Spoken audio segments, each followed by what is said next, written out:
What's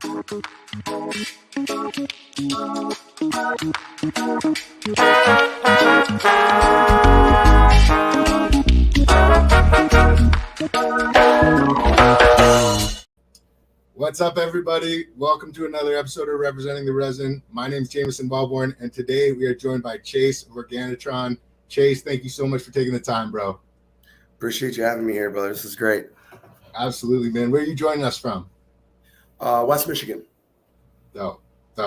So you and I connected.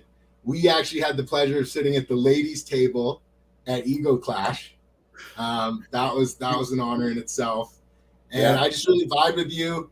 We went dab for dab, and it was just really cool. And it was definitely, as an East Coast hash maker, I don't feel like those makers have as much of a stage or spotlight as makers on the West Coast. And it's definitely important to me to highlight those individuals, because I know you guys are just as passionate and putting in the work. So before we get into Ego, your experience there, and your years in the industry, we always like to start out with your come up. So tell us a little bit about where you're from, where you grew up, what life was like back then. Shit, man. West Michigan, born and raised. I started young, dude. I'll be head up. Like, I started smoking cannabis way too young, 9 years old.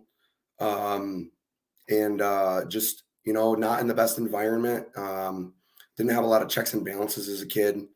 And I kind of got into it at a time when, my father was struggling with addiction issues. He unfortunately was a test patient for Oxycontin. And a lot of people know that name and know it's horrible shit. So I kind of found myself into it, and being like a younger, quiet kid, like it tamed me. It kept me back. It kind of kept me out of trouble, like smoking herb did, and helped me deal with a lot of shit. Was it immediate? Like when your first interaction with it, was it something that you were drawn to, or did it take some time? So I was with my brother and his friends. I think my brother is 2 years older than me. So he would have been 11.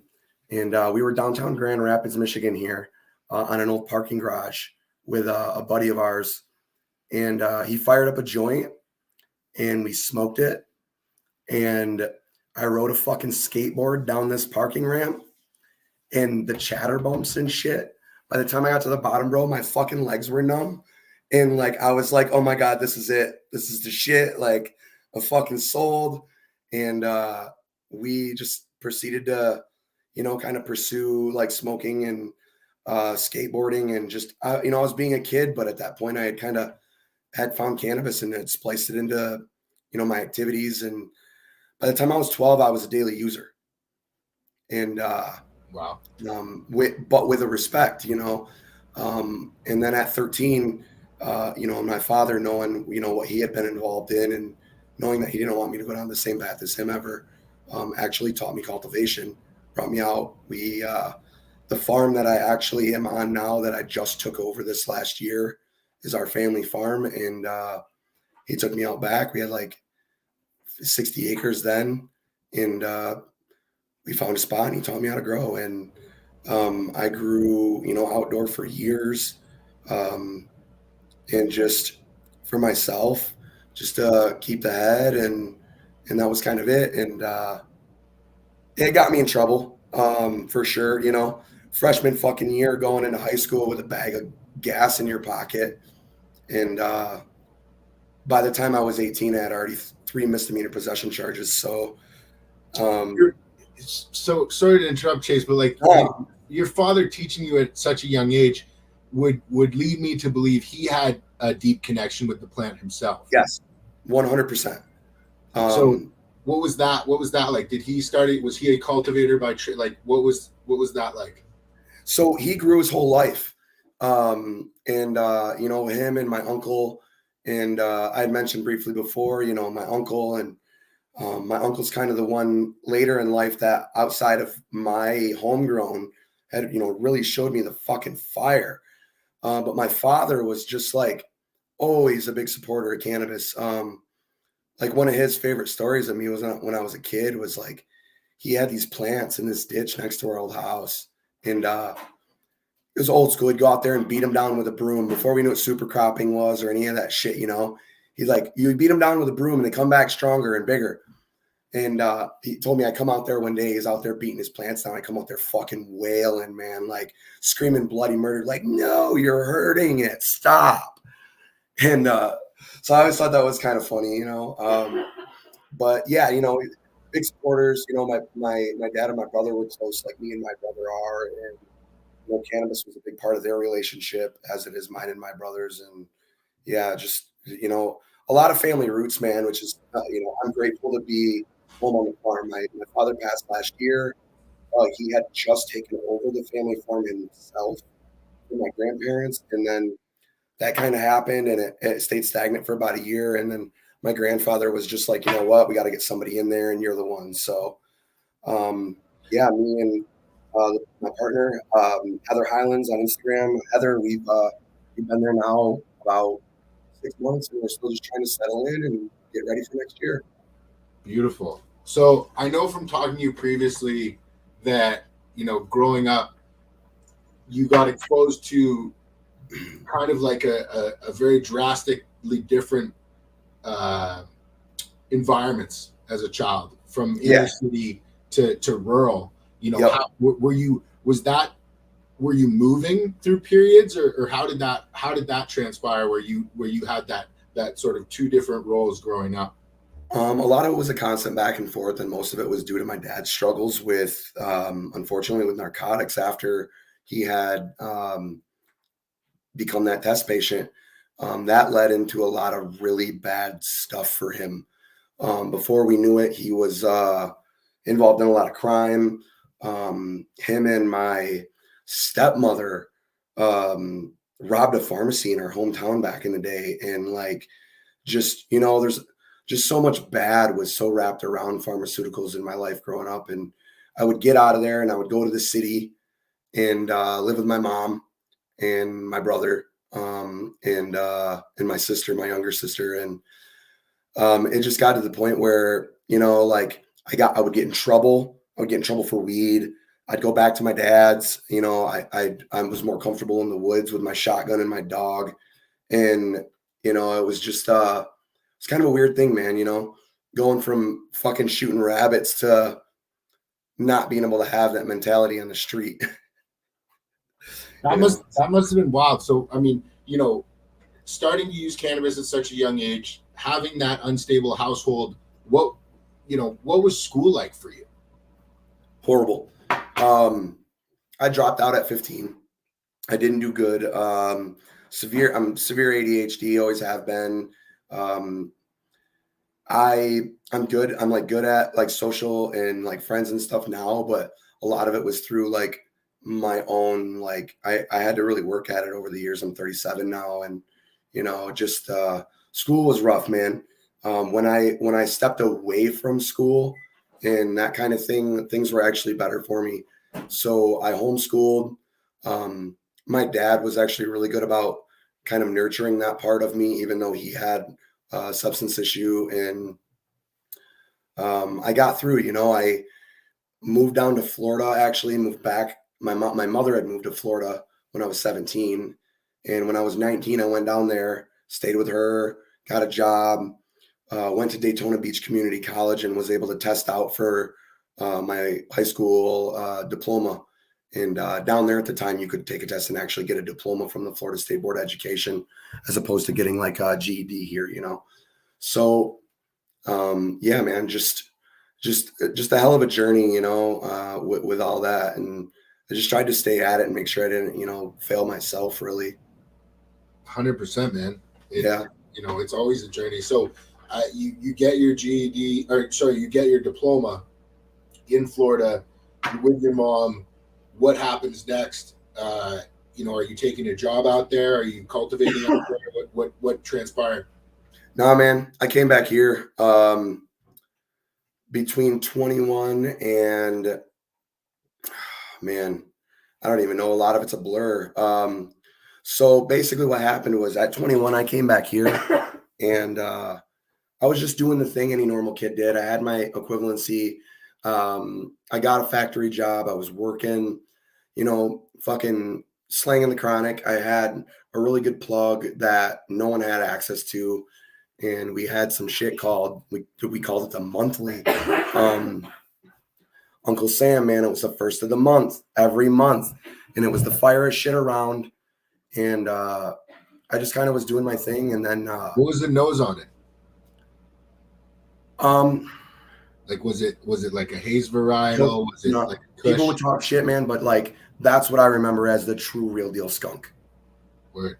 Like, and I felt privileged to actually have that in my life. And now knowing like that things like that are fucking pretty much non-existent. Like, really grateful to have experienced that, whether it was a real skunk one or RKS or whatever, like we don't know, but that was the real deal skunk, hands down. And, yeah, it was just, it was fucking cool. But, I got in a bad car accident about, late 2007. And, I was carjacked and got really hurt. And unfortunately ended up on a lot of painkillers myself. Within a year, I had went from like standard like analgesic pills to painkillers like Norco to I was on methadone.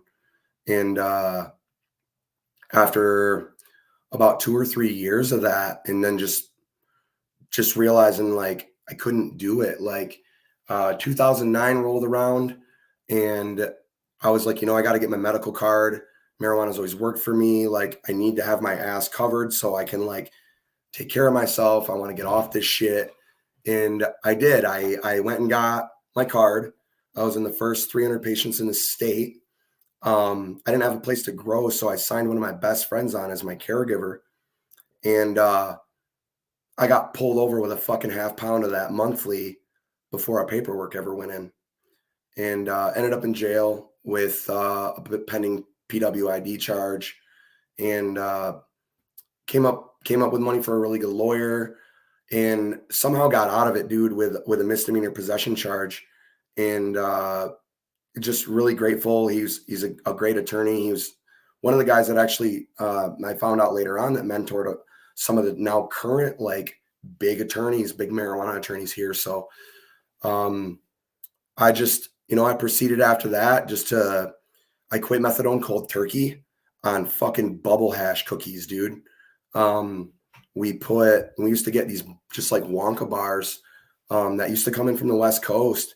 And I was smoking my homegrown herb, and we took one of those Wonka bars one day and we fucking ground up probably an ounce and a half of that shit and made a batch of cookies. And that was it, dude. That was the end of that. And my buddy finally got our paperwork in. He grew one crop and we split it up, and he kept his part to cover his bills and whatnot. And by that point I had a house, and my older brother had just moved back from Colorado, and we were like, let's fucking get it. So we started growing. A really good friend of mine who was a glass blower that I apprenticed for a little while gifted me my first cuts, which were fucking res sour diesel and strawberry cough.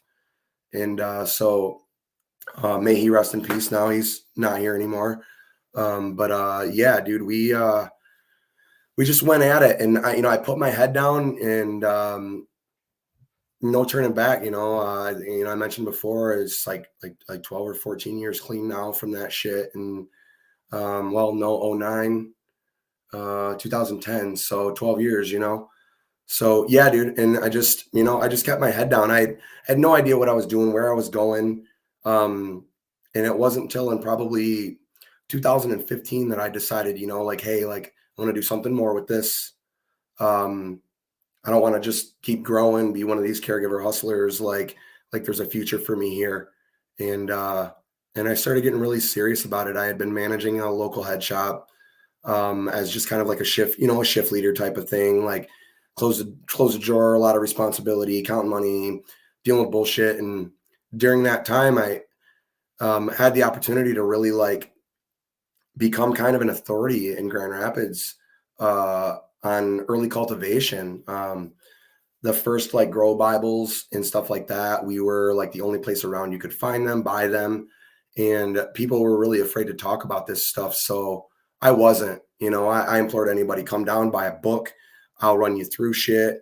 I got to the point where I started buying lighting setups and testing them. And then I would break them down and go set them up for patients and basically sell them these used setups that, I, for some reason didn't like, but would work for somebody else, and just kept trying to expand and build bigger and educate. And I kind of just built a platform for myself. And that shop started going to shit in 2015. And that's when I was like, you know what, I'm out of here and I'm going to figure this out. I'm not going to get another job. I'm going to put my head to the ground. And we did everything we could. I did all the dumb shit, fucking open blast and you name it, man. And as soon as I realized, the faults in some of that, and, we make some changes and move on. And the rest of it's kind of, history at this point. I got a trap house, and after that, and just banged out 3 bedrooms and slept in the living room and did that for a while. And yeah, man, just. What were those setups? Were you polying the walls and throwing up double endeds, or Oh, no, I never polyed anything. Too paranoid about moisture entrapment, stuff like that. Running single endeds, just adjust the wings, fucking window air conditioners, like whatever you could do to get by, max it out. And when it starts overheating, fucking turn a light off, and I had the upstairs of this house so trapped out. And, there was times where I lost fucking 50 gallons of water fucking every other day in the upstairs floor of this house. And just, it was a mess, man. Like, we did everything we could. And I just, just kind of just built my reputation in West Michigan and Grand Rapids, and just tried to really stay local and help. There's a lot of sick people and they needed a lot of help. And there was a lot of people that I helped with, the same addiction issues. And, that's kind of a passion of mine. And this is kind of helping people that, need to reroute themselves medically and spiritually. So what genetics were you running back then? Fuck, dude. A lot of original rare dangness stuff. The Ox, Forest Fire, Tahoe Cure Cut, and hella name drop right here, Spacebound and Down.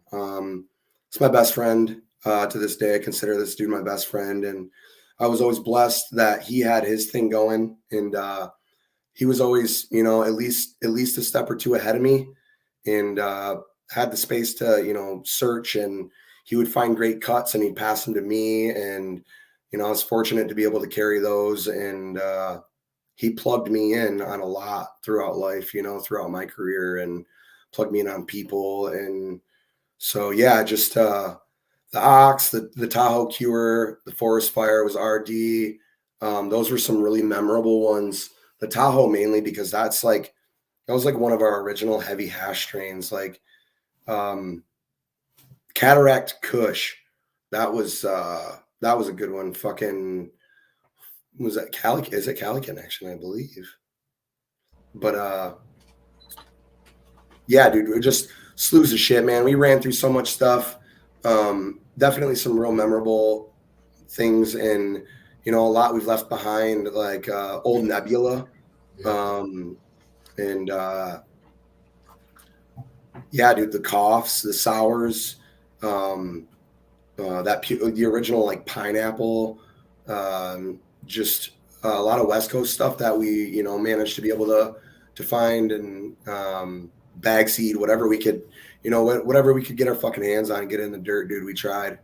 That's awesome. You said, you were working at a head shop at the time. Were you involved in the glass scene coming up? Yeah. So I got into lamp working, probably late 2010, early 2011. And I had apprenticed for this guy, John Lemaire. And that's the gentleman I told you about that gave me my first cuts.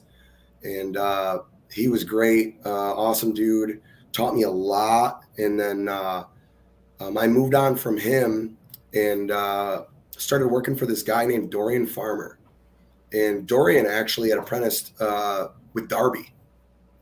So that was really cool. Like I got to learn a lot of his like cane work, his dichro prep. And so like, you know, I have a lot of respect for Darby, especially these days, just because like, you know, I got to learn a lot of that stuff myself and got to be taught it by somebody that, you know, was able to shadow him.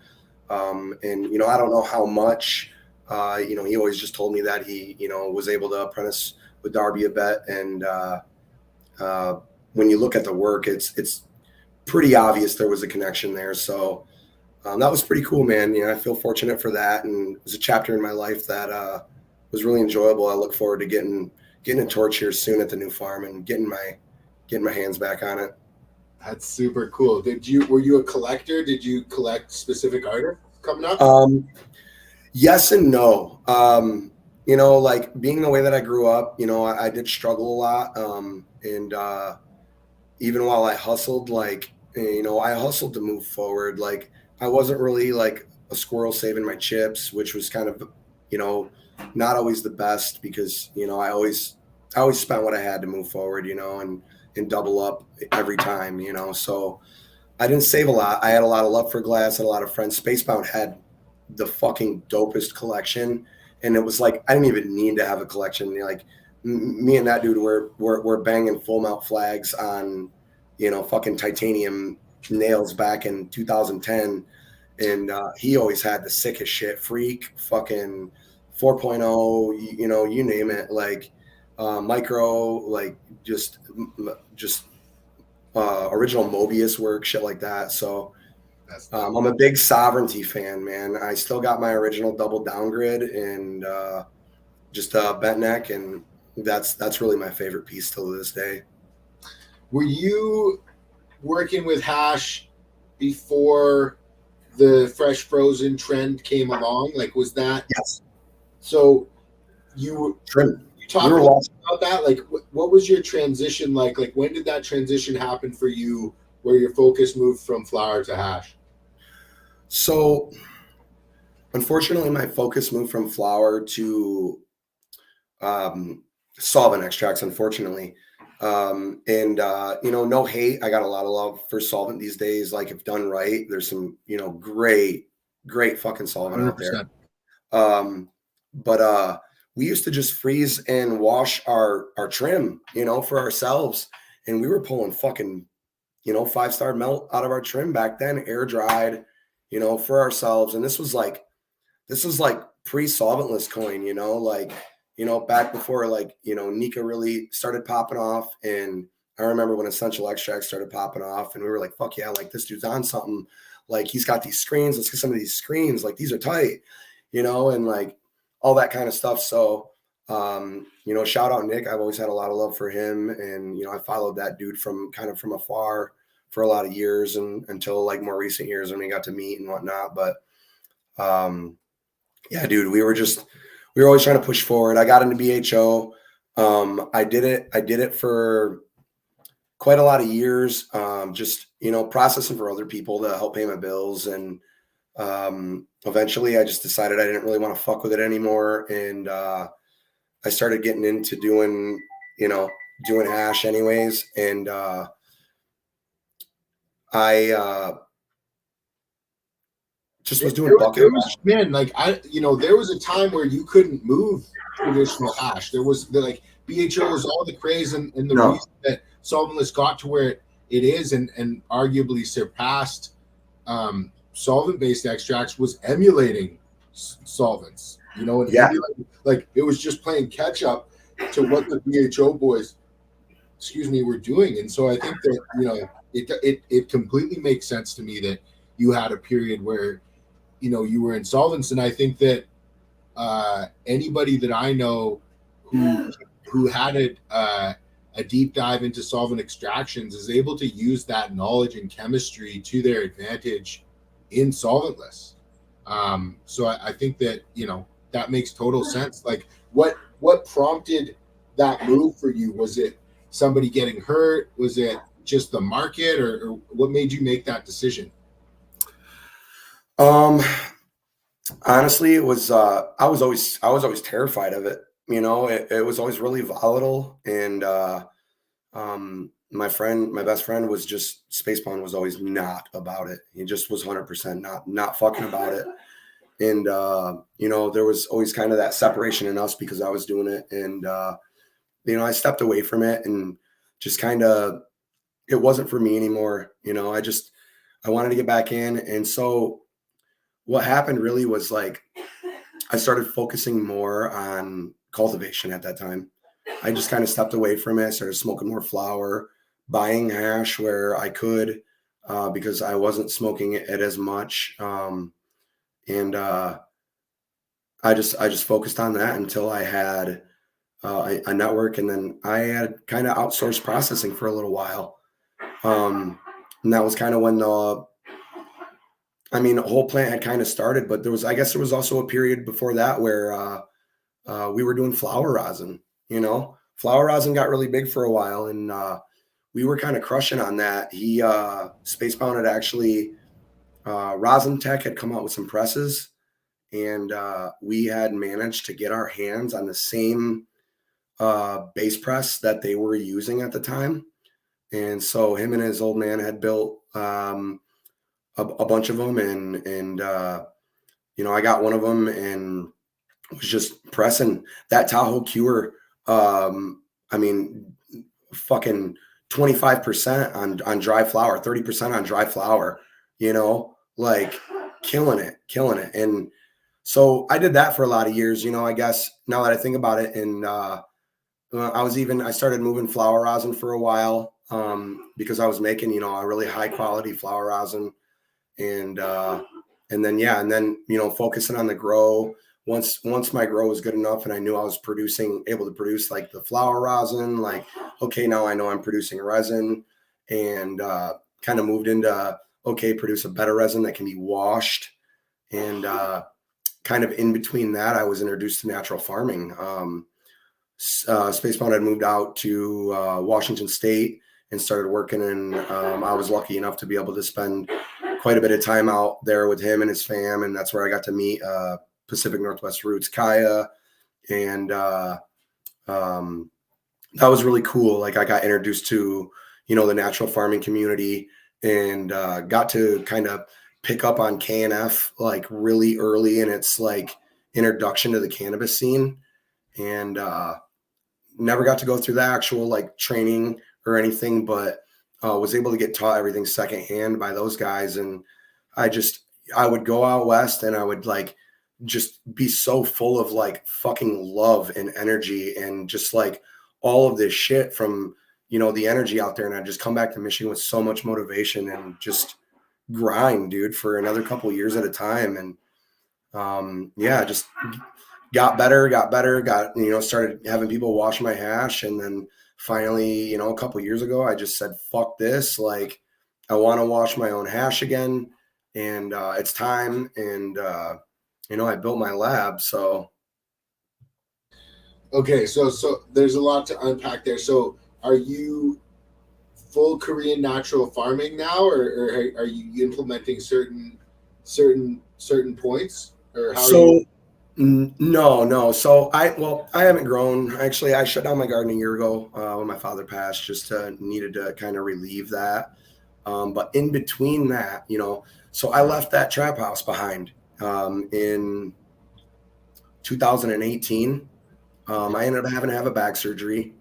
And a few months before that, Heather and I started dating, which was actually our second time starting to date.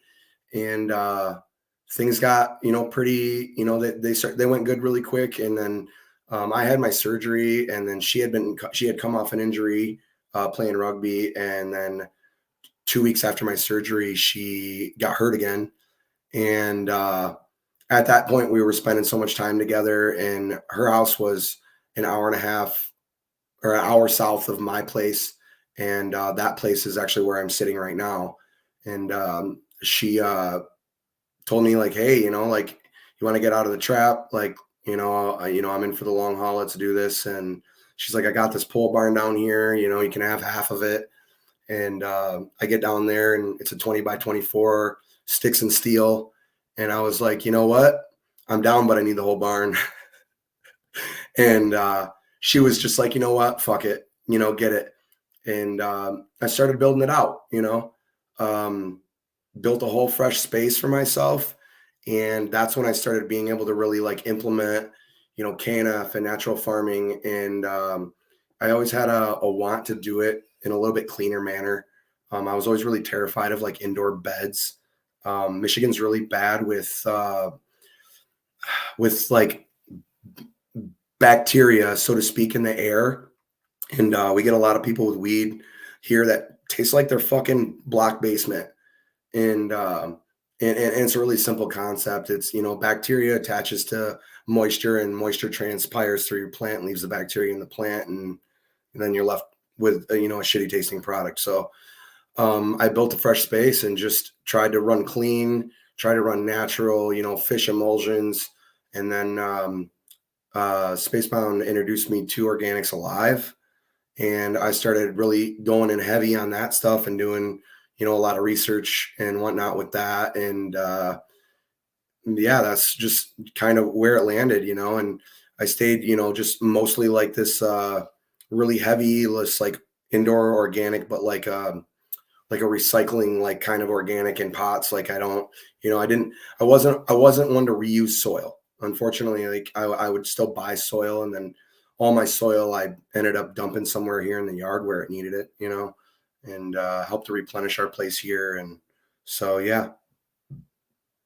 That's super awesome, man. So when you set up your lab again, what did your setup look like? Like, were you running brutes, or were you running stainless steel vessels, or so I've always been a big fan of like hand wash, hand paddles. So when I started back up, I didn't want to deal with machines.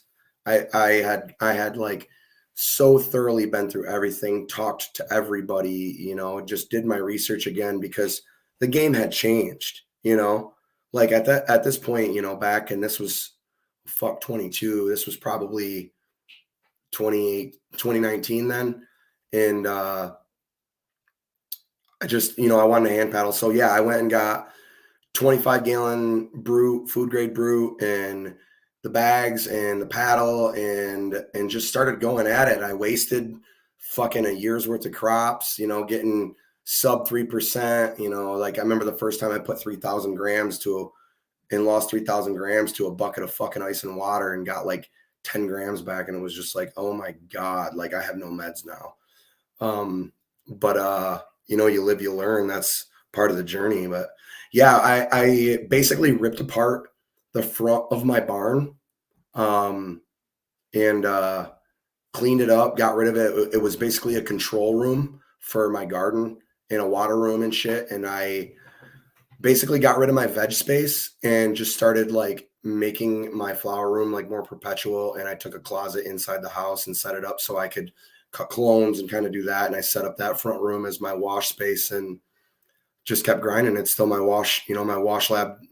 Today we just finished a little over 250,000 grams in the last 6 weeks out there. So what brand of wash bags do you use? I fuck with Resin Evolution all the way. Right on. Yeah, like a lot of these bag companies, they're great. Don't get me wrong. I'm not even gonna talk shit. Like I can only say good things about all of them. But when I got through like relearning hash for myself, and I started doing production work, it didn't make sense to potentially use tools that were that high quality that could potentially get ruined, when I had a high quality product right here that was a quarter of the fucking cost. And if anything happened to it, I could replace it. I'm a big fan of having multiple bag sets. So if you have an issue, it's swap the fucking bag and keep going. Like, like when you're running volume, man, you can't afford hiccups. So it's just a lot of forethought in that. And Resin Evolution always made sense. I had the privilege to meet him. He was at our table, right? And that was really cool. So yeah, shout out to them, man. Like I love their products and always have, and I've always been a big supporter of them. So yeah, no, shout out Resin Evolution. They've been a huge supporter of me my projects, and I love the ability to be able to swap out a bag set and not be thinking about it for a week. You know what I mean? Yeah, you get a rip, you're gonna tear. You're not, it's not costing you fucking $200. 100%. Are you running full sets all the time? Do you double up on any bags? Do you have any sort of techniques as far as that goes? So I bare wash in with a 220 lined drum, and I bare wash like that. And then when I drain, I actually still run an extra 220 bag in my set just as a safety catch. But I don't run a 90 bag unless I'm running melt. And even then, like depending on the strain, I prefer a lot of 70 to 120 melt. I always have. It's just there's something about that lower micron that I've always enjoyed. So, but normally, yeah, I run pretty standard 45, 70, 160, and then and then clean bags. I run a 190 and a 220 always on the top. Just you always have that extra catch for contaminant and whatnot. So are you doubling up on your 220 or 220s in your wash vessel, and then you have another 220 coming out? Yeah. Yes. Yep. And you saying you wash bare naked? You don't wash in any kind of cubes or anything? What are your thoughts there? It jams up. Depending on the material, like that shit just to me it just mashes and folds in those things. Like I've watched a lot of people wash with them. I've seen a lot of different outcomes, and I'll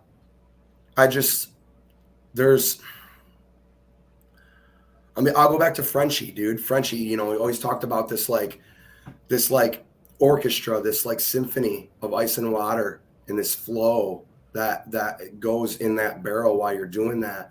And things like bags just interrupt that flow to me. And there's just it's just kind of a dance, and I just really always enjoyed that. I enjoyed the bare wash, being able to really be able to stick my hand and grab a nug and look at it whenever I need to and inspect the material, and things like that. So yeah, just a big fan of the bare washing, man. I just think there's a lot more to be, a lot more control there. What are your techniques around moving the material through the water? Building on, or touching on Frenchie. Frenchie had the idea that the gland was actually separating from the excision point due to the pressure created by the vortex in the water, not the agitation in the water. So when you're moving the water, do you have a specific motion that you're doing or a thought process that you're going through? I do. And it's kind of like this, it's kind of like a downward pushing, figure eight almost, you're constantly folding in like this, and yeah, it's just something I've noticed, and a lot of that's come through just experience and washing. Fortunate enough to get some really big contracts, and I feel like in the last I haven't been really washing heavy in the last few years. There's a lot of people that I'm washing a lot longer than me, but in the last in the last 2 years I've probably washed 600,000 to 700,000 grams of material. And the education is in the work, and it doesn't matter how long you've been doing it. I'm fortunate to have that amount of material to go through and really get my education that fast. So, having a lot of knowledge about resin and enjoying, full melt hash, at a previous time in my life, really gave me a serious edge. And then, once I had the opportunity to really just have material at my, to try to run through, and it was the best learning experience. Where do you fall on that scale? Are you between rosin and melt? Do you tend to lean one way or the other? I'm melt. I'm a melt guy all day. In the end, everybody loves rosin, and it's become a replacement for a lot of BHO, and it's just, it's way more favorable to the more, I don't even want to say uneducated users, and just a lot of them don't care, a lot of people aren't into this like we are, and what is it specifically about melt that attracts you to that over resin? The truth, the fucking dead honest truth. You can't hide a damn thing, dude. You can't fake the funk, dude. You can't, man. Like, and but expand on that for a non-maker who's listening to sort of understand what it is that's truly pulling you as a maker and a true connoisseur to the melt versus the rosin. Because it allows us to really like learn. It allows us to learn these different cultivars and what they have to offer, and if you're just collecting that melt and squishing those heads, you're literally like almost throwing the book in the trash at the end. Like, different plants have different things, and that different contents of different compounds, like thicker cuticles, thinner cuticles, terpenes that are lost to water quicker than others. And, like there's a million fucking variables, and just that alone, like there's a certain truth and there's a certain aspect of making full melt that is not only like spiritual to me, but it's made me better at a lot of things. It's created patience. It's created the ability to like evaluate my work and myself and like go, fuck, man, like I got to try this again, but it's going to be 4 months. I got to grow it again. I've got to do certain things different in there again. And I've got to transfer this through this water into this product again. And I've got to find the answer, and so there's a certain truth to that. There's something that, it edges us, and it makes us better. It forces us to be better at what we do, which is pushing the bar and making this community and this medicine better for all the people here. Yeah, there's nowhere to hide with melt. That's for sure. There's nowhere to hide, dude. Like, you can't make shitty melt. Like, there's a lot of people that won't touch melt already. Like, you got to have something, really impeccable to stand out. I just like good melt. I like inspecting it. I like, you put that fucker in the banger and, watching it melt and then inspecting it after the fact. And how many reheats can it take before it cakes? Does it cake? Does it not cake? Does it, you know what I mean? Like, there's just so much there, and it's literally reading a book every time, and it's just really enjoyable to me. What are your thoughts on air dried versus freeze dried? If it was my choice, I would only air dry. I really like freeze dried. I really like the expedition process of it and whatnot.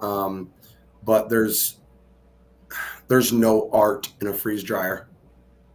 And I'll just, I'll be, pretty blatant about that. There's no art in pushing buttons on a fucking freeze dryer.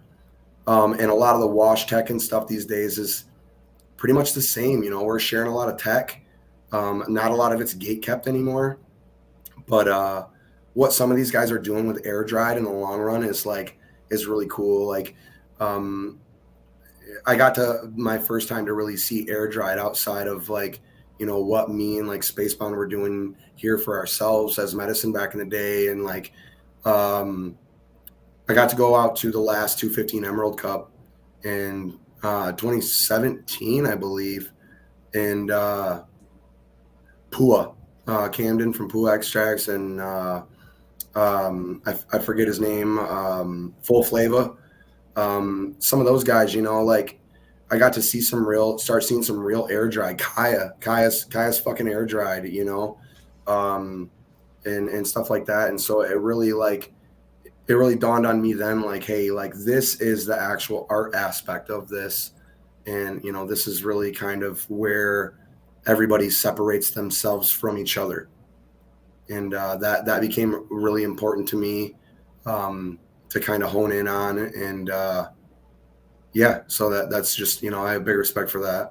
That's super cool, man. That's a very cool perspective. So in keeping with that kind of thread of art, Do you feel the same way as far as with machine washing with hash? Do you feel as though there's an art in the hand wash that cannot be transferred or captured in a machine wash? Somewhat. Yes and no. I mean, I'll be honest, I'm really interested in the new hashtag systems.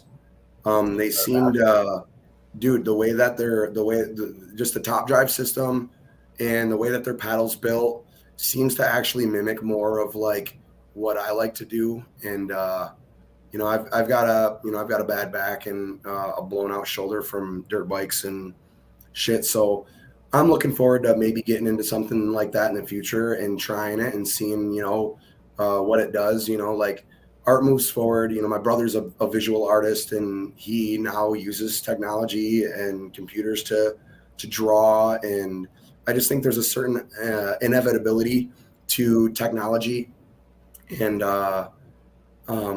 that's kind of actually what the whole like Organitron philosophy started on. So I can't really deny that, because there is kind of like a whole philosophy to, the name and the journey and like what I've started. So Let's talk about that.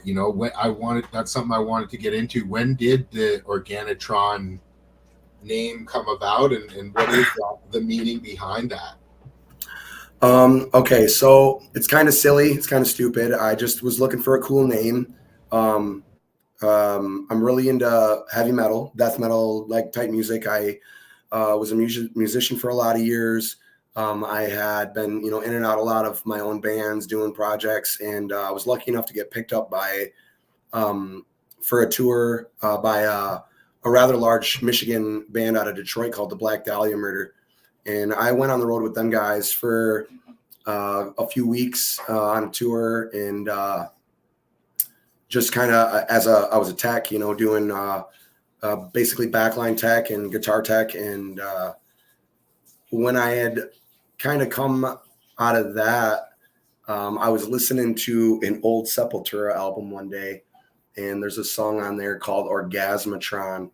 And it's actually a cover, and I forget the original band's name, but I was just like, I was really in my weed shit then, and I was like Organitron, and it just kind of clicked. But at the same time, I was doing a lot of reading. I was still like only a few years out of, addiction, and was still just like working on myself a lot. And I was reading a book at the time, and I came up with just this idea to like philosophize like my journey and like what I wanted to do. And basically it comes down to, we as humans, like we're progressing in society, in the world, and we don't really, we're a lot of us are losing time for ourselves, for our spiritual selves.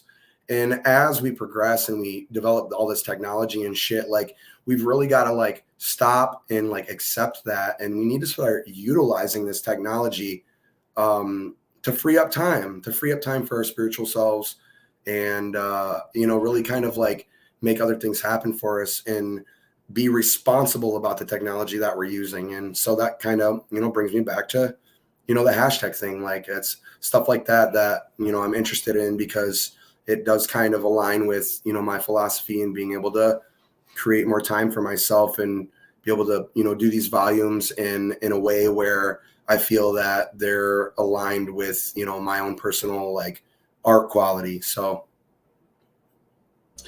Man, I think that's a super good message and goal to have. And, I think that no name is a silly name, because, these are the brands that resonate with consumers because they have like identity tied to the person behind it. So I think that's super cool. I wanted to ask you if there's any tools in your lab that you consider indispensable. For example, like a spoon bent a certain way, or any type of tool that you really use that is sort of unique to you in your lab. Is there anything that stands out? Honestly, no, man. No, like I've got two spoons. I've got a stainless ladle and a stainless spoon. and a small stainless spoon for sieving. And other than that, there's not really a lot, you know, like it's pretty cut and dry, you know. I try not to attach myself to things like that. Like um and I just feel like this like I said, the wash end, especially the wash end of a lot of this is just, it's pretty simple. Like, you know, we share a lot of tech now, and we really don't got to get, you know, that deep into it. I feel like less is more in a lot of ways, and I feel that way, you know, even about, you know, farming, you know, less is more. Interesting. No, I think that's a very cool perspective. I wanted to ask you, as somebody who's worked with a lot of cured material before moving over to fresh frozen, have you encountered anything that you prefer to work with cured or semi-cured, like a Jesus Tech, than fresh frozen? Or would you say across the board your preference would be fresh frozen? Fresh frozen. Yeah. Fresh frozen. I mean, I'm still not even a big fan of Sift. Like, I just, there's something about it. It doesn't, like, when that cuticle dries and hardens, like, I don't know. I don't even know how to explain it, man. Like, I just feel like having that water really like cleans everything away from it. Um, you see me at the event, dude. I brought a fucking 10x loop. Like, you know, like I looked at everybody's shit. Like, what do you got in there? Like, you know, because I've seen a lot, dude. There's, you know, people with like the older bag sets with like the nylon lined shit. You know, you find fibers, you find pieces of plastic and shit in the hash, and it's, you know, I just like to look. I like to look deep. You know, did you paddle too hard? Did you paddle too light? Like, and you know, a lot of those things really like shine out to me. So Absolutely. I want to ask you about rosin a little bit. yeah. So are you playing with jams and applying heat in your post process, or is that something that you shy away from? I shy away from it. I prefer cold cure, but I do cold cure in, like, I don't want to say a warmer room, but, you know, standard. Like, I don't cold cure in, you know, 60 or 40 degrees or whatever the fuck. Like, you know, I put the shit in a jar, and it's in my house, you know, Yeah, and it's room temp. we like it warm. It's 70 degrees, and I've played with a couple different techs over the years. Like, there's like some different ideas about how far you want to let like that jar cure before you whip it. And you know, my first couple of them, like, you know, I made some really fucking shitty dry rosin, man. Like, and it fucking happens to everybody. And everyone was just like, dude, you just got to whip it more. You just got to whip it more. And you know, I'd whip it more and more and more, and it just dry the fuck out more and more and more. And then, you know, the next batch, I was like, all right, I'm gonna play with this again. And you just kind of figure it out. Like, there's like an early stage tech where people are like, oh, let it run to like 80% terp separation, you know, and then get it like while there's still just that tiny bit left, and you'll get that, like, you know, nice wet look or whatever. And then I really liked for a while, like, letting it cure, like long cure, like 2 weeks. Like, let that terp separation fully happen, and then let that terp separation fall back into the jar, like completely disappear back into it. Um, I don't like the in between. I don't like cracking that jar when all that syrup's on top and then mixing it back in. Um, I don't know why. So I've found kind of like the sweet spot, and it's like when I start to see them bubbles on top with a couple, like a little bit of brown bubbles, like the terp separation's fucking ready to push through. That's usually about now when I whip it down, and I'm able to get a really nice, you know, texture. And I really enjoy that. And I, you know, I get a cold cure, and I get a good wet batter that's, you know, pretty close to what a lot of these guys are putting out with heat tech. But Do you find that to be consistent through different cultivars? pretty consistent, you know, like, honestly, yeah, it's pretty fucking consistent. Some of them will lock up a little bit harder. Some of them won't. Some of them will stay wet, and then like they'll be wet when you put them in the jar and they'll fall down nice, but then when you scoop it out, it's definitely a little bit more rigid and like, you know, like cakey, but wet, you know. So yeah, man, and a lot of it's too, it's just creating that art and that appearance, and you know, trying to make it check all the boxes. Really, that's really it. It's just how do I make this fucking shit check all the boxes? And it's so hard when you know are running, you know, all these different cultivars and you really got to learn them. 100%. Is there anybody in the market in Michigan doing fresh press? Yeah. So he actually just moved into compliance, but the biggest guy here that was doing fresh press was it goes by Diggity Dank, Trip Scientific. It's a cool kid. He was a patient for Nika, apparently way back in the day, and that's how he got his start. And he's a big fresh press guy. I'm a fucking asshole about fresh press. Like, people hate me, but the minute you show me fresh press, I just like get it out of my face. That shit's not done. It's not done. It's fucking unfinished hash, man. Get that shit away from me. It's fucking not done. So, but a lot of people like fresh press terps. Like, I rarely get a fresh press that doesn't taste like fucking wet hay. I like the brutal honesty. I just, yeah, man. Like, a lot of people dance around the subject if they feel that way, and it's refreshing to hear. Yeah, I'm not gonna dance around that one, dude. Not dancing around any fucking fresh press, bro. No, I for me it's rare to find a fresh press that's more impressive than its cold cured counterpart. I think that they exist. I think you can pheno hunt them. Yep. But it's always fascinating to me to see the fresh press popularity in California. Because in Canada it's non-existent. So just because we're so far away from each other, the only fresh press that was ever shared was between the makers and his small circle, and that was it. And everything else was carried out and sent. I don't really mean to I don't like putting people or accusing people of it, but it's like, to me, fresh press just seems like you're rushing shit. Like, you're either trying to make your money or you just don't want to do the work, and like you're just trying to get it out. And you know, some people do like it, and I don't hate.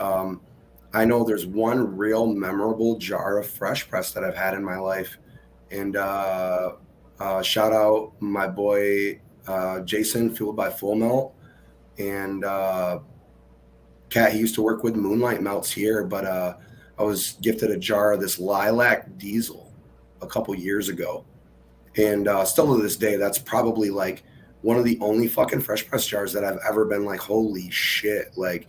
And that was a gem, and it's gone. You know, we'll never see it again. So that's pretty cool. Absolutely. I've had a handful of fresh presses that are super special. I mean, it's not my favorite material to work with by any means, but yeah, I've definitely had a couple of jars that are stand out. I wanted to ask you about sun-grown resin.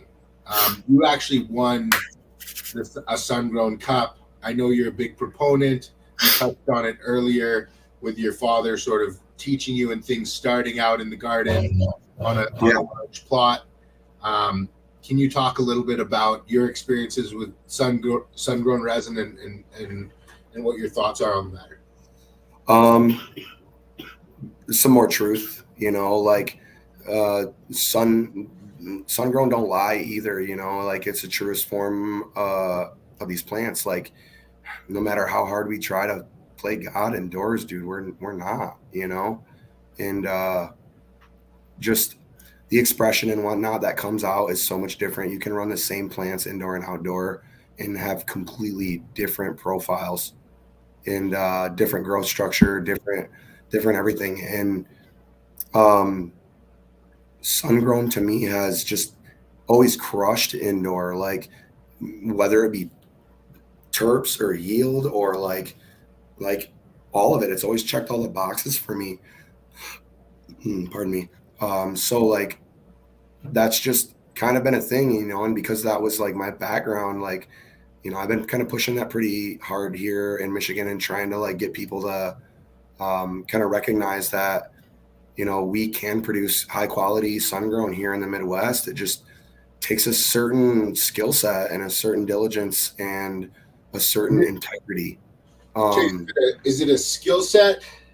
Is it a genetic? Or is it like a cultivation methodology? Like, what is going to produce good? Because it's a region that's not known for its outdoor cultivation. um, it's all of the above. Genetics are extremely important. You know, in Michigan, like you can't grow GMO here. You can't grow long flowering sativas here. Um, we had one of the best seasons we've had in a decade this last year, and I've seen some really good, you know, things like GMO resin and whatnot.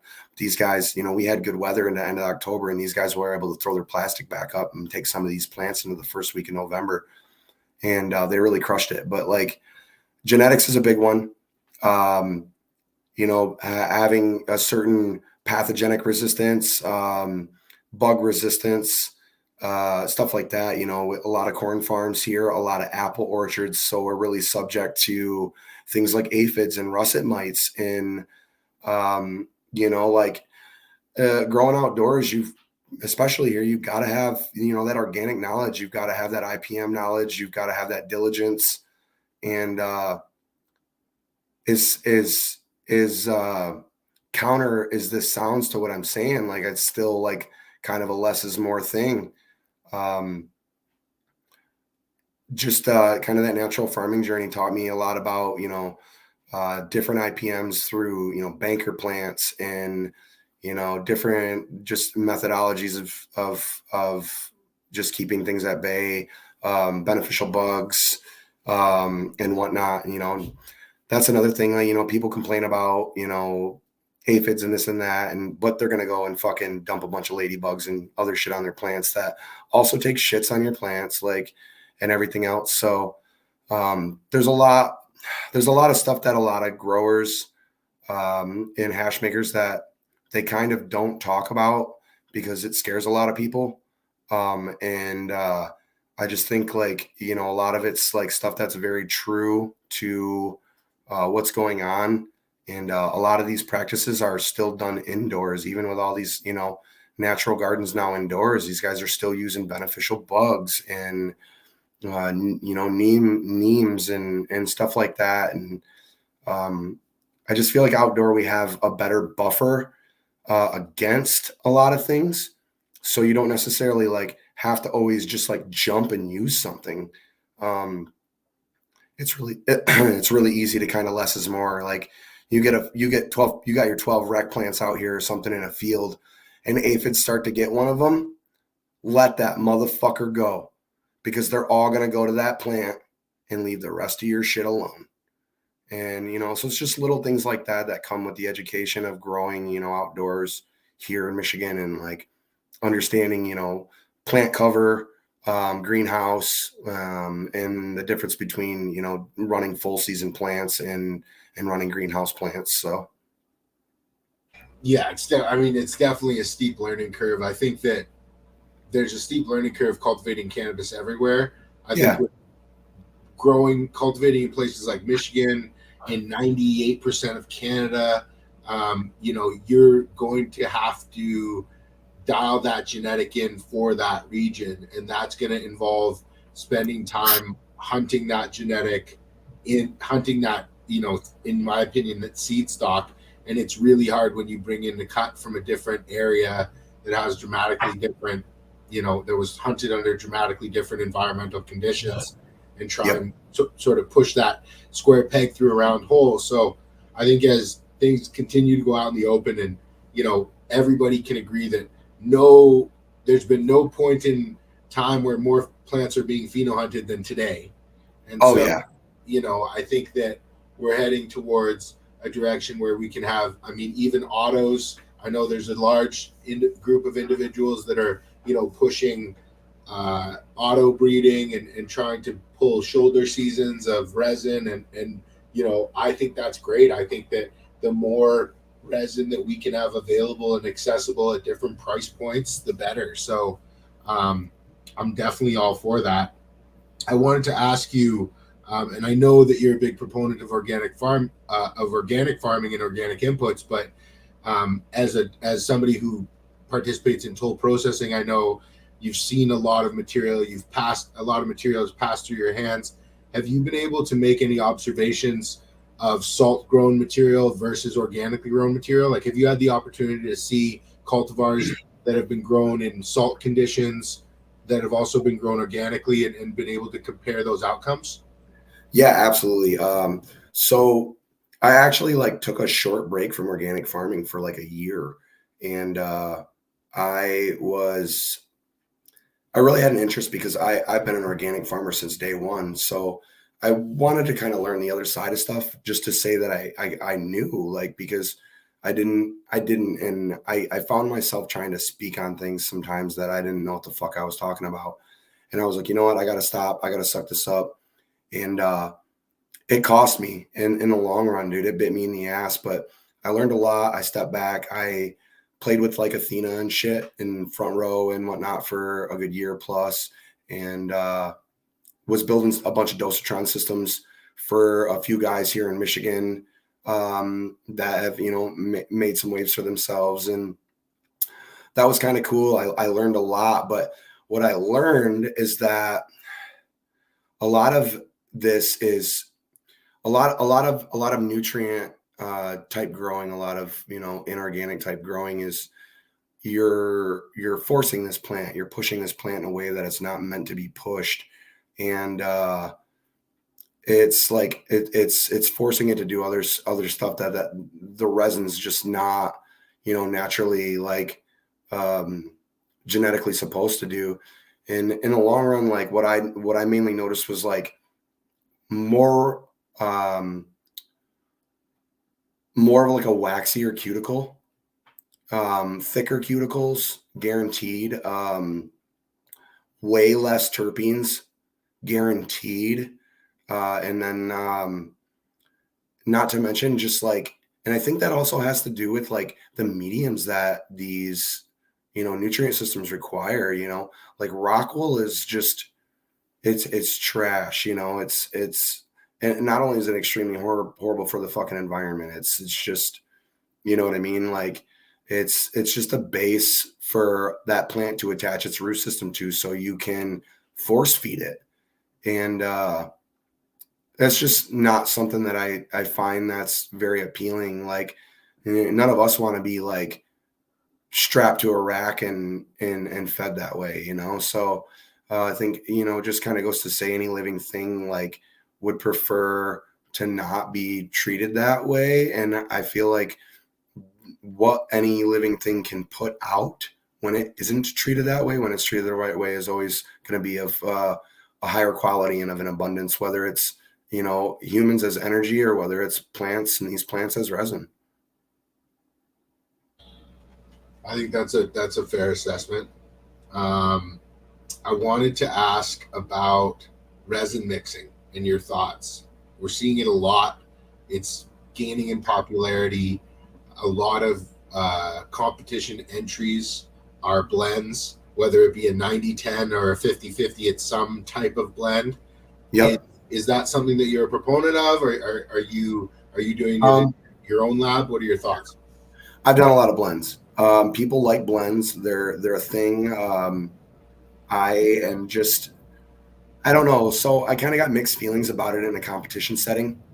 I feel like it takes away and really robs the genetic of its potential to shine in a competition setting, and even robs the breeder of, the notoriety that they deserve for that plant when it does prove itself above all. And as far as like for the end user, yeah, but I think there's a fine line there on where like these blends should have a place. I think that, very quickly we're heading towards a place where maker will distinguish himself by only putting out single plant offerings, and that's going to become so common that it's going to be assumed it's a blend unless otherwise specified. And I don't know, I haven't generated an overall feeling about it. That's just where I think it's going. I mean, you'd be hard pressed, I believe. I'm not a wine drinker or a drinker, but you'd be hard pressed to. I think that almost all wines are blends at this point. So I'm not against it, but I think that your comment is really interesting. And the first time it's been brought up is that in a competition setting, it might not be appropriate, or it might be very soon we're going to have a blend category. And I think that that's something interesting that should be discussed, because I think that I really like the idea of that, where, I think there should be a blend category. And individual cultivars are competing with individual cultivars, because if you can have an individual cultivar, a cut that outcompetes blends, that's that's double special. And so if something has to be double special to win, then it's not a fair. I don't think it's a fair competition. No, and I think it just really takes away from that. Yeah, it just kind of it's definitely, I feel like it makes the playing field unfair, because somebody can take something that looks really great and add something that has a really great terpene that doesn't necessarily look so great, but now it was a 5 out of 10 on look and a 10 out of 10 on taste, but now these guys got a fucking 9 across the board because they mix these together. And that's just, that's like Barry Bonds shit. Yeah. It's like that's like sticking some steroids in your shit, like, I just don't think it's very fair to the situation. Yeah, it's an interesting concept. Like, there's a bunch of ways to look at it, but I mean, I think that what we need to do is, as a community, we need to keep competing and having these friendly competitions, discussing different ways to compete, and kind of voting with our dollars as a community on what competitions we like the best, because I mean, that's how you get better. I mean, is friendly competition. And I think that having these large scale corporate competitions are fine, but we need to have all different levels, from small, regional to large, international. And so I love seeing more and more of these like hash gatherings and competitions forming at all different sizes. I think it's super important. Same. I think it really, like, it gives us all a chance to raise the bar together, and kind of like all put our heads together and then walk away and go, okay, guys, this is what's next. Let's all work on this. And then let's all come back and kind of bring stuff to the table and see where we can go. I want to ask you about hash yields and what your thoughts are with, these last 2 years. We've seen a lot of breeders seed breeders starting to focus on breeding for solventless extraction. You've got some breeders who have been doing it a lot longer than others, but what are your thoughts as a cultivator on the plant's maximum mobility? Like, do you think that we have reached the maximum yield potential, and we're just playing with flavors at this point, with, for example, with a GMO or something of the like a strawberry banana? Or do you think that with the right breeding and the right plant work, that we can actually get more resin per square inch than we're already seeing on some of these cultivars? I think there's a cap, but I also think that there's like a different way of growing. Like, breeders are, looking to breed resin, but they're, and increase resin yields, but there's also a lot of things that need to be taken into consideration. A lot of people that grow don't want to grow area material. And unfortunately, area material is the best for washing because it has the most surface area. And that's really important when you're trying to, like, get those heads out of that material in your wash bucket. There's just there's a lot that goes into the breeding. I think that I haven't really got to experience yet. I'm looking forward to starting my first breeding projects this year. And I've waited a long time and kind of put a lot of thought into how I'm going to do that. But there's a certain threshold. I feel like these plants can only hold so much resin regardless. And I mean, you look at strains like Purple Punch and shit, and a lot of these, there's a lot of strains out there that look like they're just covered in resin and they wash great, but they're a lot of stalk, you know, and they're not heads, and or they're just, you know, greasy, or they're just not the kind that are going to drop or crack. And there's a lot of, now that we're focused on this, I think breeding is going to be good going forward. And um, what's really cool in the notice to me is that like somehow all of our fucking hash loving wook asses have figured out that, you know, the history of this plant was resin, and now in a new age we're coming back around to like some of these traditional like methods, but like so refined, and we're bringing back this plant as like for resin, you know. And that is the coolest thing to me, is like we're bringing like traditional like cannabis resin making back to the platform, whereas it was robbed from us in the United States for a long time due to, you know, plant legalities, you know, cannabis legalities, period. 100%. I mean, I think that you know, the resin and the quest for quality has, you know, pretty much developed into a lifelong passion for a lot of us, and we're all kind of on that journey, just forever looking and examining and trying to kind of, you know, bring more people in and introduce more people. So I definitely share that sentiment. Um, I wanted to ask you about, before we move on from more of the technical side. Yeah. So I wanted to ask you about yields, and ask you how much focus as a maker and thought have you put into yields and how you're measuring them, because, you know, I think that dependent on the water weight of the input material and a number of factors, there's so many variables going on that, you Yeah. know, almost the most responsible way to measure any garden at this point would potentially be, if you were going to rosin, would be, you know, rosin per square foot. um, but is that something that you've put much thought into, as far as, you know, how we calculate yields as a community, and the flaws that are within it?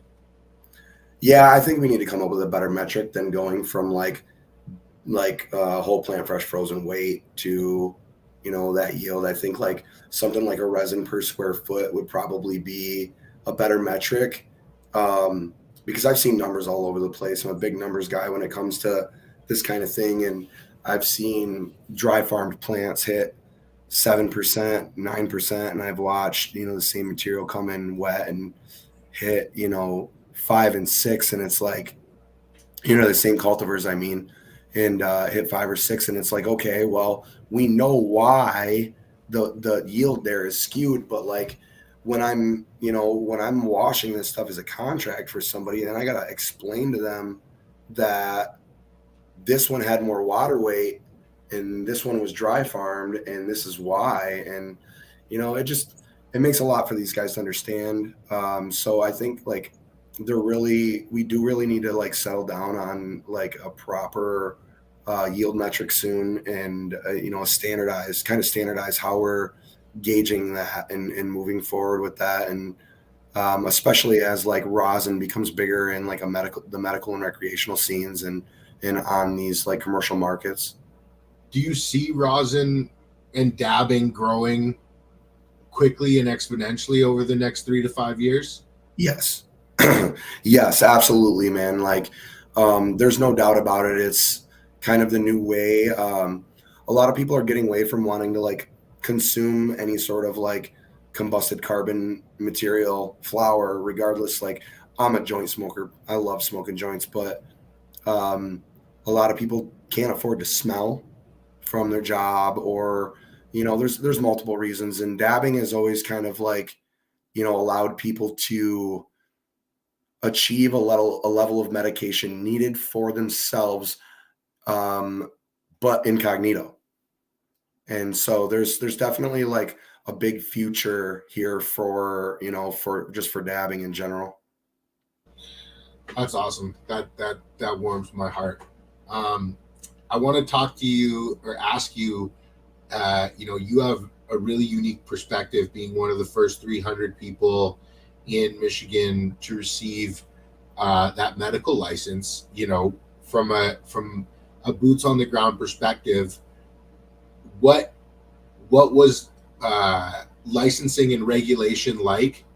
And what kind of grade or what kind of assessment would you give? What was done well or what was done very poorly in your opinion? Um, it's kind of weird, like I don't have a lot of quarrels with the way things went here. In Michigan at first was a shit show. Very much like, I'm not going to say as bad as Oklahoma by any means, but it was Wild West here for a while. And, unfortunately, it put a lot of us in line to essentially become a victim of the war on drugs. And that really kind of like, that hurt a lot of us. I've been through raids, my friends have been through raids, and they've hurt us all. And all because like the state really didn't know what the fuck they were doing, how they wanted to do it, and then the disconnect between local and state governments, and that was a huge, that's really like the biggest thing still is like the disconnect between local and state governments. Like, I've kind of watched it through the years, and I can't argue with much. We're allowed to do a lot more here than a lot of people across this country, and I've always been grateful for that. And Not a lot of people like our governor and our AG now, but they're pretty lax on us for the most part. I feel, and it's been a good journey. Like, I've not had too many problems. The first time I was raided, they didn't know what the fuck they were doing, and my roommate had to get on the computer and literally print out the fucking legislation for the cops. Like they didn't even know what the fuck they were doing there, So, um, yeah, man, it's been wild. It's been all over the place, but a lot of us have made do. A lot of us have made it through. But in the same right, it's also left the platform open, and this is a good thing and a bad thing. It's left the platform open for anybody to do this shit here. Um, and once we went recreational and we were allowed 12 recreational plants, now you had everybody that was afraid of getting a medical card able to just now grow 12. And then you've got all these caregivers that have been, legacy since, the beginning or before that even. And, they've got real farms, and, they're not affording to make a living because their buddy would rather grow their shitty 12 plants, and then sell it and sell it and step on toes. And just, it's hard. But it's not wrong. People should be allowed to cultivate for themselves. I very much agree with that, but it's a big fucking pool here right now of good, bad, and ugly. Yeah, no, it's a big market. Overall, Canada, California, North America, the cannabis market's in a bit of a tough spot.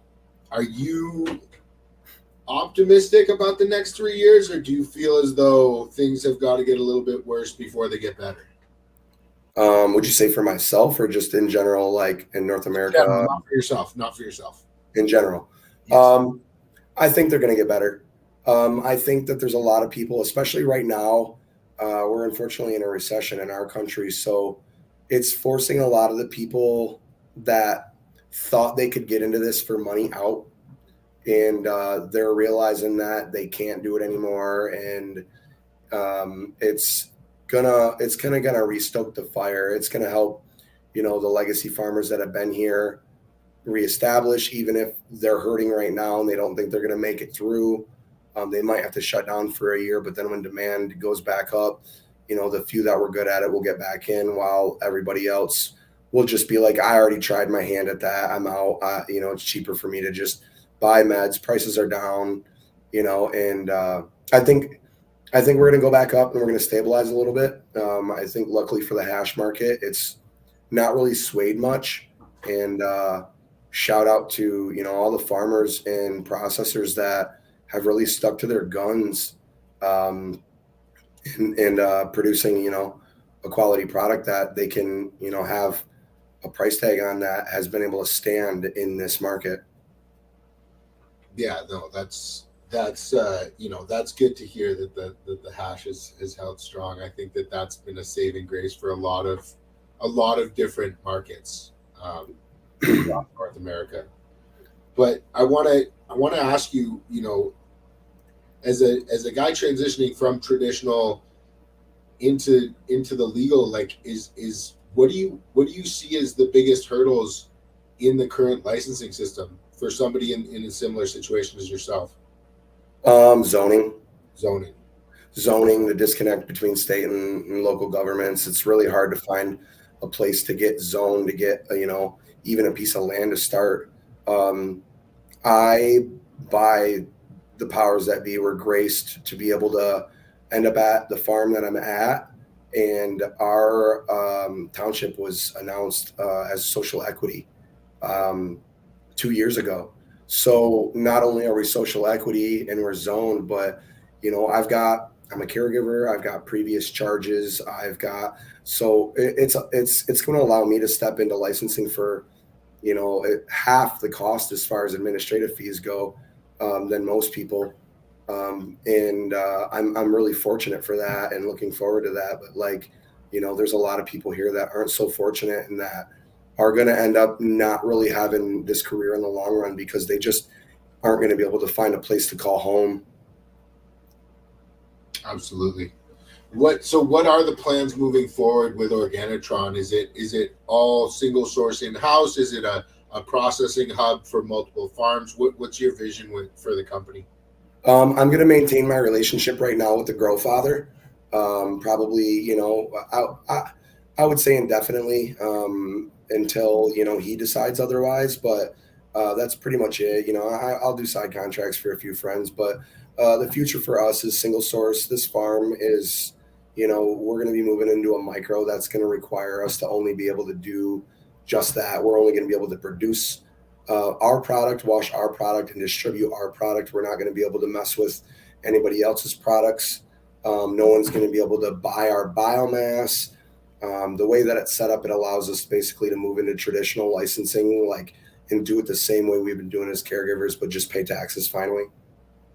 That's awesome. Yeah, I don't want to do more than what I can handle. It's me and Heather, my fiance, and we intend to get married later this year. We've got a date set, and we've got a lot of journey and dreams ahead of us, including a side venture on that farm to produce cut flowers actually as well. So with my cultivation background and her love for floral, she works for a florist, and that's something that she's always loved to do. So we've got kind of multiple ventures, and I don't want to chew off more than I can because I also don't. I only want to make hash, and I have zero intention on putting out flower at all. And I just want to produce good, high quality fucking hash at a lower scale so I can keep the quality up and keep my costs down. Yeah. And I have a zero intention on stepping outside of that.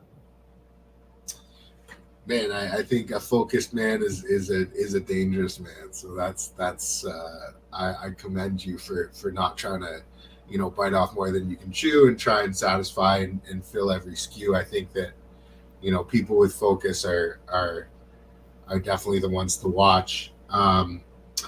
I want to talk to you about Ego Clash. Yeah, we got to judge Melt together. As I mentioned in the intro, we were definitely sitting at the girls' table, which was super awesome. I was sitting beside my very close friend Hannah of Mission Hill Melts, and there was Emily and just it was a very cool event. So yeah, I wanted to talk to you about your experience. Was that your first Ego Clash? Yes. Super fortunate to be there. I'm lucky to be there. I was just chopping it up with Kaya one day, dude, and he asked me how I was doing, and I said, just I'm good over here, man, and just doing my thing, just trying to put in the work. And I just kind of made a joke, was hoping to get that ego invite one day, and he was like, bro, like pull up. I'm like, what do you mean pull up? And he's like, I'm gonna plug you, bro. Let's see if we can get you in here. So he did. They announced. I didn't get announced with the initial announcements. It was Organomelts and Terp Wizard. Shout out them, are to Kyle and I aren't as tight as Connor and I, Terp Wizard, but yeah, man, I was really stoked when they got announced. And then I was a little bummed, and then Kyle was like, dude, fucking ring his line, tell him I told you to tap in, and I did. And he straight up was like, why are you special? And dude, and like, I mean, and y'all know Brandon's energy, like I love it. And I just shouted at him, like this is why I'm me. And he was like, bet, stay on standby. And I was like, whatever that means. Like, this dude's gonna call me 4 days before Ego. I'm gonna buy a plane ticket. And sure enough, 5 days too, he messaged me back and was just like, I was sitting at a midnight diner with my fiance and my brother, and he messaged me and was just like, show me melt pics, no rosin. And I was just like, oh my God, here we go. And I just started hitting him with him, dude. And that was it right there. He sent me the invite, and I thought I was going to have a heart attack, and I didn't eat my food. I paid the bill. I left. I went home. I barely slept, and I started making travel arrangements. And that was it, man. Like, yeah, just geeked. I've been geeked since. Things have been pretty rough. Like I said, I lost my dad last year. And just like with this being something that he put me on, it felt really good to be able to like get out there and just, continue this. Like, I really needed that recharge, and to finally be in an arena with people that I actually felt like I was really competing with.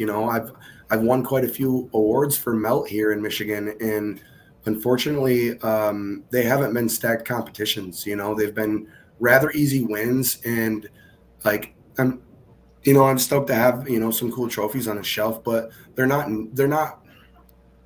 hugely accomplishing to me. And to be able to be in that arena with people that are like actually like going to make me better was like, it's really big to me, and I'm really fortunate for that. And I felt like the vibe was great.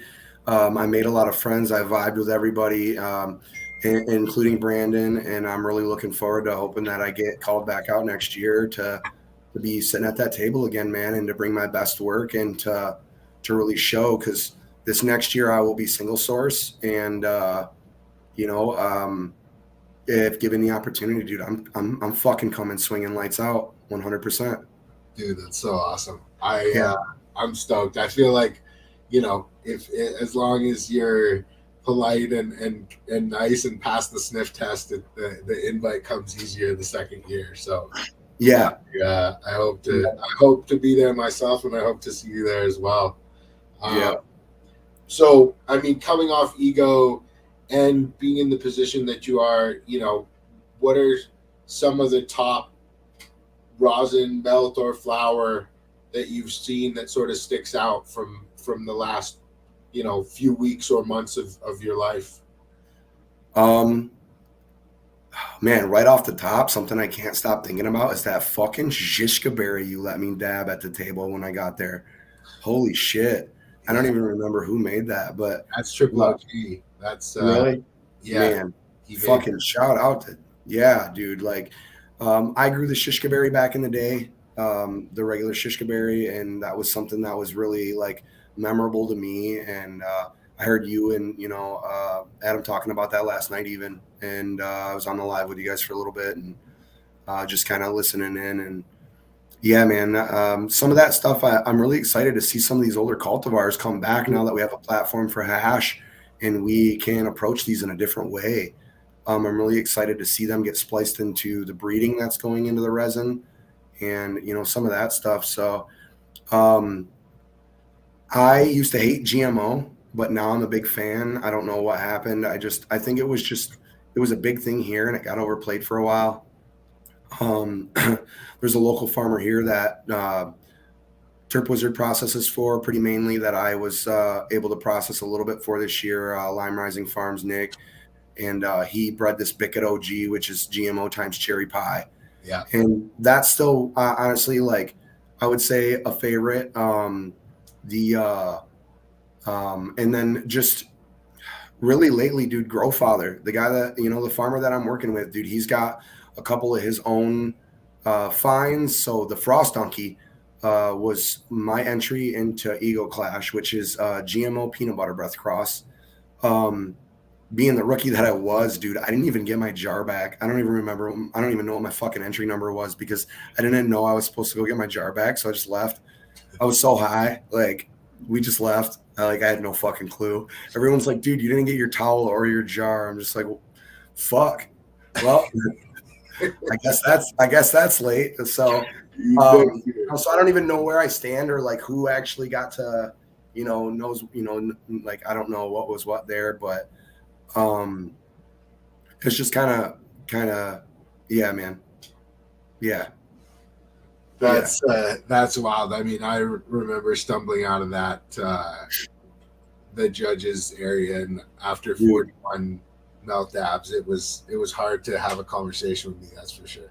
Yes, 100%, dude. I couldn't barely think, dude. I haven't dabbed like that in years, and it was really cool, And I haven't dabbed melt like that in years.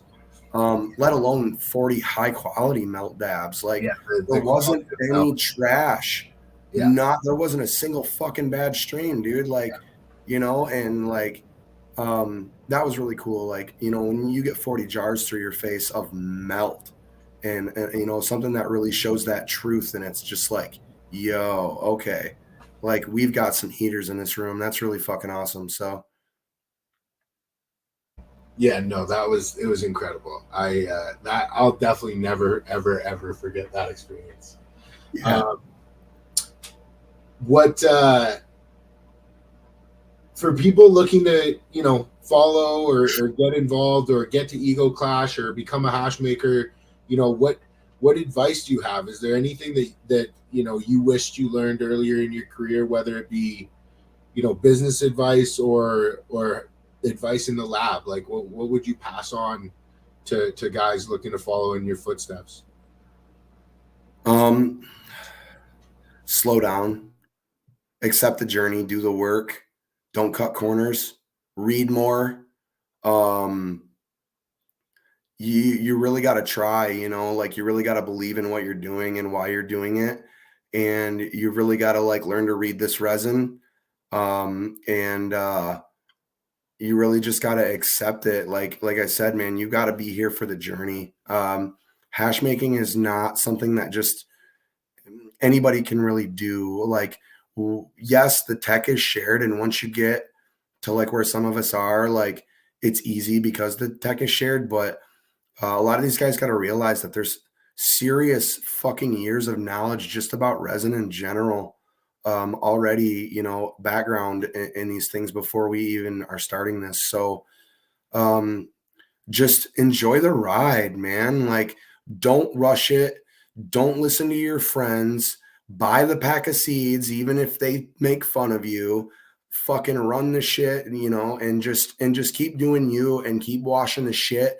And one of these days you'll turn a head and, you hopefully that head will be fucking, somebody you look up to, like was for me, like Brandon and Kaya, and then you'll end up at a fucking table with people that are like you, where you finally feel, a serious, sense of accomplishment and belonging. And, that's really cool. Like, I really wish that, more people, could experience that. 100%. I mean, I think we're on the road to it, but it's so cool to be in that room with that many people who are as passionate about the same thing that you're passionate about, and understand the specialness of the room that they're in. And it was very cool. I wanted to ask, in your cannabis career, what would you say? You've won a couple cups, you've attended many events. What stands out as the thing that you're most proud of? I don't even know, man. Like getting that ego invite still to me seems like one of the biggest like holy shits. Um, you know, I've felt like I felt like a nobody in this for a lot of years, even though like a lot of people here in Michigan consider me, legacy, and I get told, I'm a legend and shit. And I don't look at myself like that. I never have. And, I'm doing this for the love of the plant and for myself. And, this plant saved my life. Obviously, I come from some rough shit, and this plant was always there for me, man, whether it was, to help me with my medical shit, or whether it was to put clothes on my back or gas in my tank or food in my mouth. Like, and, I just got a different love for that. So as far as like, career accomplishments, like at this point, like I still feel like, even though I've been doing this for a long time, I'm really young in it. And, I like that young feeling, because that just means there's so much room for improvement, and to meet, more people like, you and myself that are, doing this, that have this love. And, yeah, man, like that's really it. I just want to keep going, getting that ego invite and being able to go out there was just like a big refresh. And it made me really see, what I can do as a hash maker. And I've got, 20 years of cultivation experience outside of this. So to be able to get back to that and be able to do that together, like, is going to be really cool, because, like I said, man, I'm fucking swinging lights out next year. Dude, I'm stoked. I know you're coming, man. I mean, you're putting the energy out. I'm putting the energy out for an invite myself. So it's old Brandon, man. This is full metal mullet. That's awesome, man. Well, other than the people we've touched on, I know you've shouted out a couple of people. Any other people who've been really instrumental in your journey that you want to shout out? This is kind of your chance to give them their props. Yeah, man. All the fucking OGs. Marcus, BC Bubble Man. Thanks for this platform. Big thanks to you, man. Like, we chopped it up in the early days about dirt bikes and riding and shit like that, and outside of Resin, and that was always real cool to me. Kaya, Pacific Northwest Roots, man, that dude is I've always looked up to him as, a mentor, and learned a lot from him, even life stuff outside of cannabis, just a lot of the original OGs, man. I come from, I was young in the era that I started in cannabis. And so even, going back to guys like Jack Hare and, some of this early like political history around cannabis, and, there was a lot there. I mean, it's really hard to just like, Spacebound, like I mentioned him, like I've got a lot to be thankful to him for where I'm at, a lot. I can thank that guy a lot more than anybody, really. Because, he's the reason I met guys like Kaya and, all of them out there. And, I've gotten blessed. I've been in the right place at the right time with the right people. And, I'm just trying to, keep that momentum and energy and just be the same thing to others that these guys are to me in the long run. And that's really it, man. That's it. You've got it, man. You got the energy, and I can see that. Like, it's super cool to see guys like you who are kind of like the next gen makers who are going to bring up the next crop of dudes, and you've got the right attitude about it. So it's like, I want to help do whatever I can to promote that, and you're clearly very grateful for those who have helped you, and that's very clear to see. So I commend you, man. I think that's really cool. Thank you, man. You mentioned that you're getting married this year. You're building. You've got your facility. You're going to be ready for swinging for single source. Is there anything else that you're super excited about, either personally or professionally, coming up for you this year? Not really. I mean, yes and no. You know, It's a lot of stuff. I'm not trying to discount it. Yo, like you know, I'm finally in a. I feel like I'm finally in an arena now. I'm excited to join you guys at Moth here in January. Yeah. I'm still working out logistics if I'm going to be able to like make it out to Coffee and Donuts or not in February. But they just announced Smoking Jacket for 23, and I think really at this point my focus is going to be getting my farm built, having our wedding, and then focusing on entries for Smoking Jacket and potentially Ego Clash. And I'm just going to really keep it short-sighted at that for the year because that's really all I need to do, man. I don't not being at this farm now, I don't have a lot to worry about. I've endured a lot of the harder work in my career, in my life, and now I get to settle in and really just focus again. I spent a lot of years building everyone else's situations. I spent a year building Terp Wizards facility, and I'm just looking forward to doing my own thing now, man. Yeah. That's awesome, man. Well, I'm super stoked for you. We'll definitely be in touch. Oh yeah. Where's the best place for people to reach you if they, they're watching this and they want to get in touch? Instagram at ORGANITRON on Instagram. Follow me up, man. I try to keep it real. I try to talk to everybody, and I just be inspirational and keep people moving. I like seeing the interest, and I like seeing the younger generation, and I'm really glad that I can like be here to help kind of guide that, and looking forward to kind of like solidifying my place as, that OG and legend that I'm already being described as, because I don't think that comes without work and without, privilege and without, strife. And, I've been through a lot to get here. So I just want to be able to prove, that none of those, names are in vain and stuff like that. So follow me up, ORGANITRON, Instagram. I'm here to share, and yeah, man. Oh, well, Chase, we appreciate the time, man. Thank you so much. Hope everybody enjoyed. If you want to meet Chase, he's going to be in New York at Moth. Moth tickets are still on sale. There's still a few left. Come through, meltingoftheheads.com. Cheers, everybody. Jameson, thank you, brother. Thanks for the show.